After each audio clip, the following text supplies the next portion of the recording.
उसने कभी कुछ सीधे नहीं मांगा, लेकिन आप उसे बिना मांगे सब कुछ देते गए। आज हम बात करेंगे एक ऐसे गेम की जो साइलेंटली खेला जाता है, जो कभी वायलेंट नहीं होता, जो कभी लाउड नहीं होता, लेकिन वो गेम आपको फाइनेंशियली, इमोशनली, मेंटली यानी कि पूरी तरह से ड्रेन कर देता है। और सबसे डरावनी बात, आपको पता भी नहीं चलता।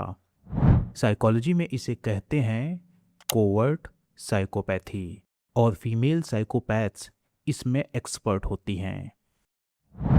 आज हम एक फीमेल साइकोपैथ के एक कैलकुलेटेड सिस्टम को एक्सपोज करेंगे जो 3 फेजेस में ऑपरेट करता है। तो इस वीडियो को ध्यान से देखना, क्योंकि इसे समझने के बाद आप वो इंसान नहीं रहेंगे जो इस वीडियो को देखने के पहले थे। हेलो फ्रेंड्स, ये साइकोपैथी वीडियो सीरीज का 16वां वीडियो है।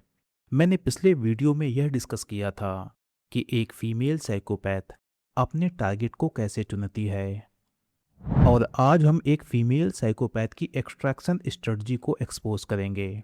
तो फिर शुरू करते हैं। तो पहला प्रश्न है कि एक्सट्रैक्शन होती कैसे है। सबसे पहले एक बात समझ लीजिए, वो डायरेक्टली कुछ भी नहीं मांगती। एक फीमेल साइकोपैथ ऐसा माहौल बनाती है कि आप खुद ही फील करें कि आपको उसके लिए कुछ करना चाहिए, उसे कुछ देना चाहिए। इसके लिए वो गिल्ट का यूज करती है, इंटीमेसी का यूज करती है, आपकी मैस्कुलिनिटी को ट्रिगर करती है, और आपके अंदर जो किसी की लाइफ का हीरो बनने की इंस्टिंक्ट है उसे ट्रिगर करती है। और ये सब 3 फेजेस में होता है। Phase 1 emotional hook, phase 2 dependency creation, phase 3 resource extraction. अब इन तीनों फेजेस को एक एक करके समझते हैं। इस फेज का गोल है trust, emotional opening, fast bonding. इस स्टेज में वो इन 3 मेन टूल्स का यूज करती है। पहला टूल है मिररिंग। मिररिंग एक साइकोलॉजिकल प्रोसेस है जिसमें कोई इंसान तुम्हारी पर्सनैलिटी, बिहेवियर, इमोशंस और कम्युनिकेशन स्टाइल के कुछ हिस्सों को कॉपी करने, या फिर यह कह सकते हैं कि मैच करने की कोशिश करता है, ताकि तुम्हें उसके साथ कनेक्शन, कंफर्ट और अपनापन महसूस हो। लेकिन यह इमिटेशन नहीं होता, यह एक तरह का सिलेक्टिव रिफ्लेक्शन होता है।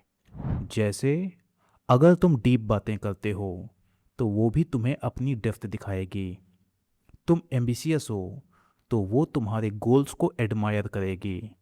तुम्हें अगर फिलॉसफी पसंद है तो वो तुम्हें डीप मीनिंग कोट्स शेयर करेगी।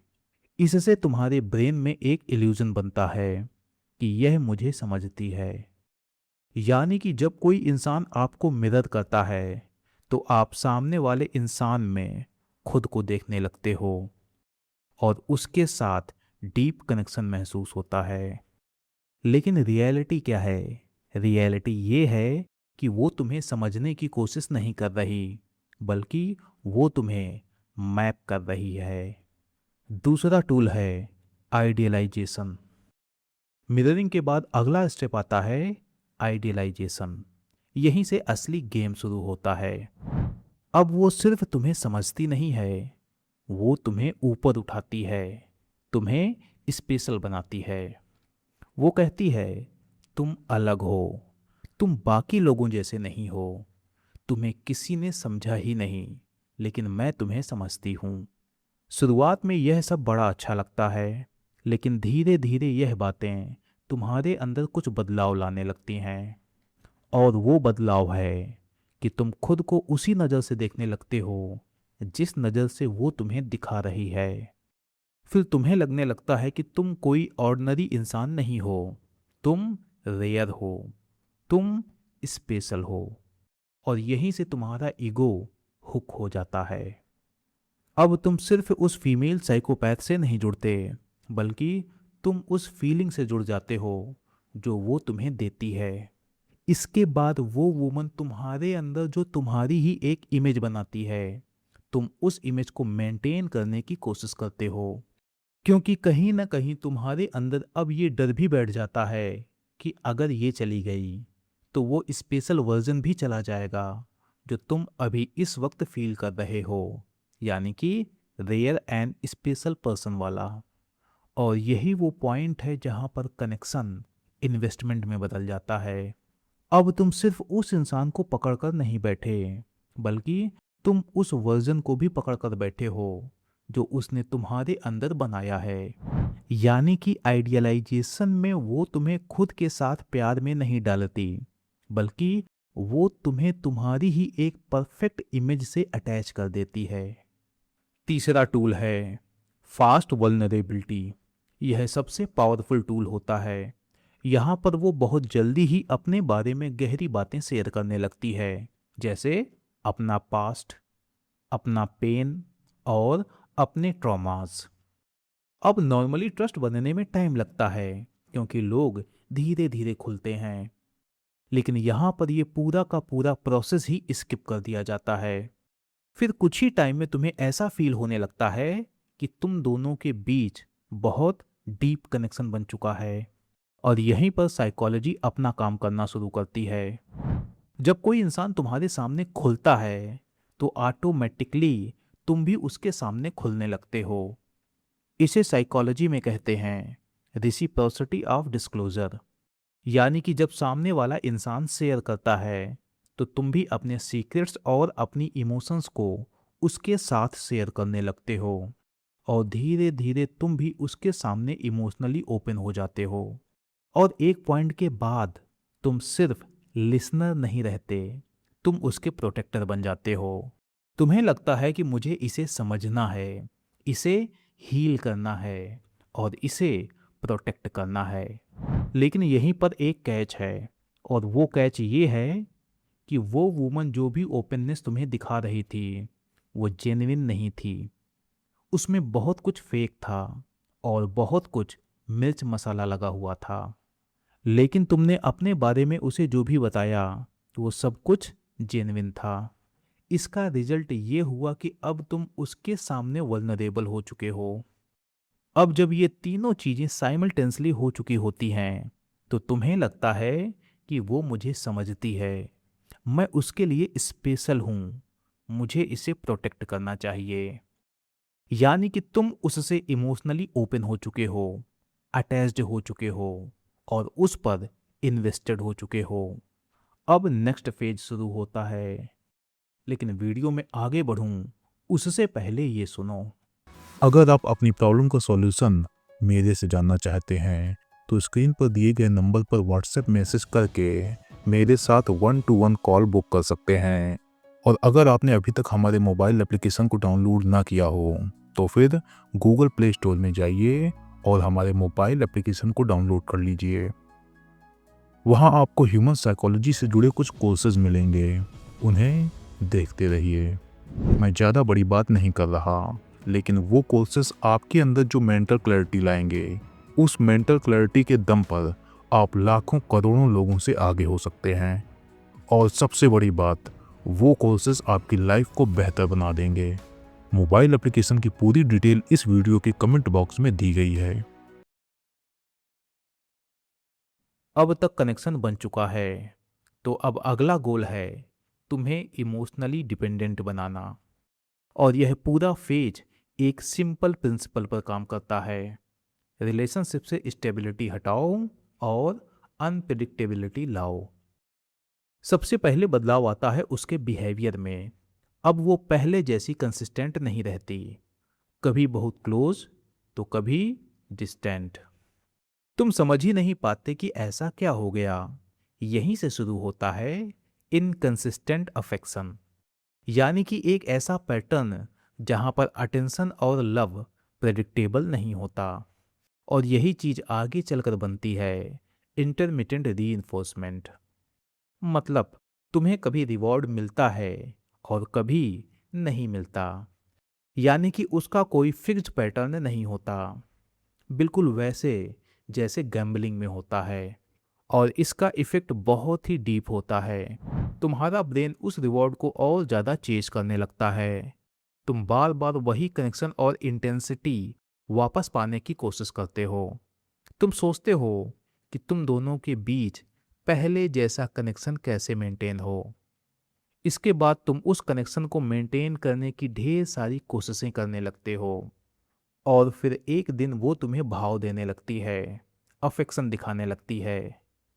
और फिर जैसे ही तुम उससे इमोशनली अटैच होने लगते हो, वो थोड़ा पीछे हटती है, थोड़ी डिस्टेंस बना लेती है, अपने बिहेवियर में थोड़ी कोल्डनेस ले आती है। इसे कहते हैं विड्रॉल आफ्टर अटैचमेंट। और इसका सीधा असर होता है कि तुम लॉस्ट फील करते हो। तुम्हें लगता है कि कुछ छिन गया है, और उस कनेक्शन को वापस पाने के लिए तुम और ज़्यादा एफर्ट लगाते हो। इसके बाद आता है एक और सटल मूव। वो इनडायरेक्टली आपको एहसास दिलाती है कि उसके पास ऑप्शंस हैं। वो कभी किसी दूसरे लड़के की तारीफ कर देगी, या फिर आपको किसी से कंपेयर कर देगी, या फिर कोई हिंट दे देगी। इसे कहते हैं जेलसी ट्रिगर्स। और इसका इफेक्ट होता है कि तुम compete करने लगते हो, अपनी वैल्यू को प्रूव करने की कोशिश में लग जाते हो। और अगर इस स्टेज पर इंटीमेसी भी इन्वॉल्व हो जाए तो गेम और डीप हो जाता है, क्योंकि अब सिर्फ इमोशनल कनेक्शन नहीं रहता, बायोलॉजिकल बॉन्डिंग भी जुड़ जाती है, यानी कि डोपामाइन एंड ऑक्सीटोसिन। अब तुम सिर्फ अटैच्ड नहीं होते, बल्कि तुम कंडीशनड हो जाते हो। फेज 2 का रिजल्ट यह होता है कि तुम उस पर इमोशनली डिपेंडेंट हो चुके हो। तुम वैलिडेशन सीख कर रहे हो, तुम अपना बिहेवियर बदल रहे हो, वो भी किस लिए? उस बदतमीज लड़की से कनेक्शन बनाए रखने के लिए। और यहीं पर बिना तुम्हें रियलाइज हुए कंट्रोल शिफ्ट हो चुका होता है। अब सबसे इंटरेस्टिंग पार्ट शुरू होता है। वो तुमसे कुछ भी मांगती नहीं है, और सच कहें तो अब उसे मांगने की जरूरत भी नहीं पड़ती, क्योंकि अब तुम्हारे अंदर एक फीलिंग क्रिएट हो चुकी है कि मुझे उसे कुछ देना चाहिए। इसे कहते हैं इमोशनल ऑब्लिगेशन, यानी कि एक ऐसा इंटरनल प्रेशर जहां सामने वाला तुमसे कुछ भी नहीं कहता, लेकिन तुम्हें लगता है तुम्हें उसकी हेल्प करनी चाहिए। अब धीरे धीरे एक्सट्रैक्शन शुरू होता है, और तुम्हें पता भी नहीं चलता। वो तुम्हें अपनी प्रॉब्लम से शेयर करती है, जैसे फाइनेंशियल इश्यूज, स्ट्रगल्स। वो तुमसे सीधे पैसे नहीं मांगती, फिर भी तुम खुद उसे मनी ऑफर करते हो। लेकिन क्यों? क्योंकि तुम उस पर इमोशनली इन्वेस्टेड हो, और कहीं ना कहीं रिस्पॉन्सिबल भी फील करते हो। अगर तुम्हारे पास नेटवर्क है, कनेक्शंस हैं, तो तुम उसे लोगों से मिलवाते हो, अपॉर्चुनिटीज दिलवाते हो।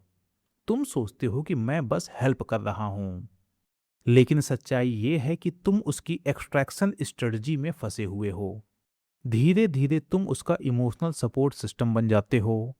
वो हर प्रॉब्लम तुम्हारे पास लेकर आती है, और तुम सुनते हो, समझते हो, हैंडल करते हो। यहाँ तुम अननोविंगली उसका थेरेपिस्ट बन जाते हो, और यह प्रोसेस वन साइडेड होता है। और फिर एक स्टेज आती है जहाँ तुम ऑटोमेटिकली उसकी साइड लेने लगते हो।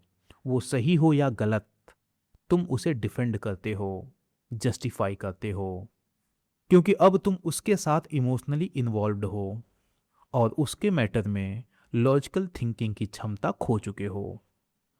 और फिर अगर कभी तुम दोनों के बीच चीज़ें बिगड़ती हैं, तो वही क्लोजनेस, वही कनेक्शन, वही सीक्रेट्स जो तुमने उसके साथ शेयर किए थे, उसके लीवरेज बन सकते हैं।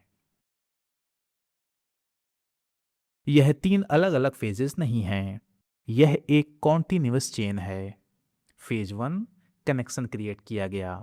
फेज 2, उस कनेक्शन को अनस्टेबल बनाकर डिपेंडेंसी बनाई गई। फेज 3, उस डिपेंडेंसी का यूज करके एक्सट्रैक्शन किया गया।